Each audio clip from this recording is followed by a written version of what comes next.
Hi guys, welcome to Stewart Craig Golf Secrets here at Fourth View Golf Range. I just wanted to send you out this video of Dustin Johnson, who obviously won again at the weekend in the World Golf Championship event out in Mexico. Just to highlight something that is quite unique about his swing, which maybe you'll have heard or seen some stuff about before, but I mean quite an orthodox swing in many ways in terms of the backswing. Takes it back fairly neutral. This camera angle's probably not quite down his toe line, but so it looks there as though the club's going slightly outside on the way back, but in actual fact, relative to his foot line, it's actually going right back on the line.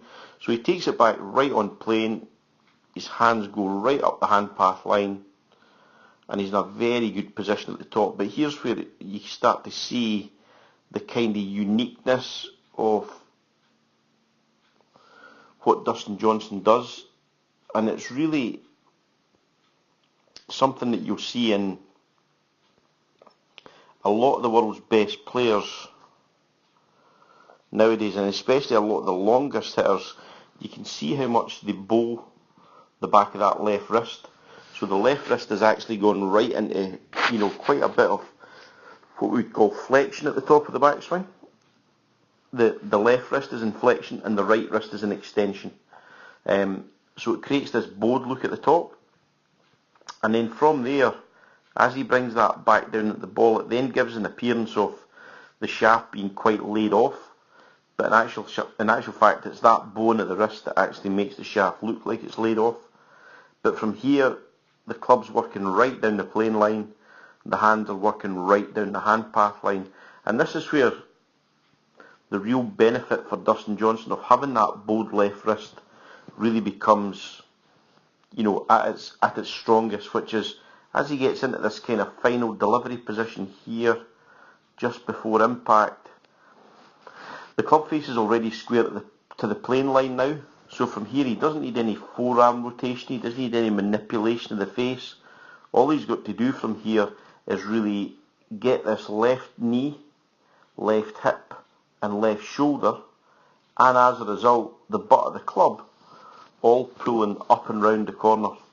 The face is already square, he's got loads of shaft lean now set into the club, which is creating a very low dynamic loft, which is one of the reasons why he hits it so far.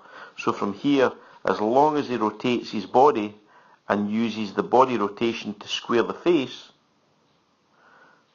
you can see at that point here, the hips are probably 60 degrees open, the rib cage is probably 40 degrees open, shoulders are probably 20 to 25 degrees open, but that club face stays very square for quite a long time through the hitting area at the bottom of the arc because of this flexion of the left wrist.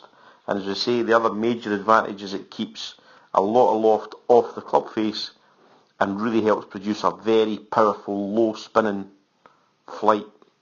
So there you see everything exits left from there, hands exit quite low, and then he finishes in that sort of trademark finishing position. So there's a lot can be taken from that. For a lot of us as mere mortal golfers, one of the things we can definitely benefit from is having a bit more flexion in the back of that left wrist, that feeling of almost bow in the left wrist. It really helps with consistency of squaring the face. It really helps with adding additional strength to the club face in terms of dynamic loft and as a result distance. So we can get a lot out of that by working on it correctly. So I look forward to seeing you all in. We've only got, for some people, 2 weeks, for others 4 weeks to the start of the season. Don't leave it too long before you come in.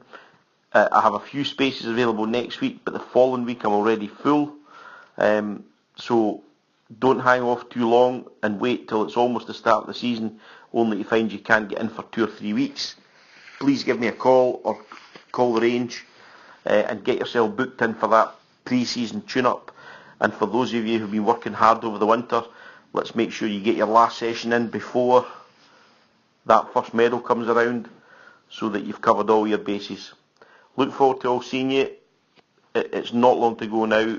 Looking forward to a great season. The weather looks like it's going to be great. Look forward to getting you in.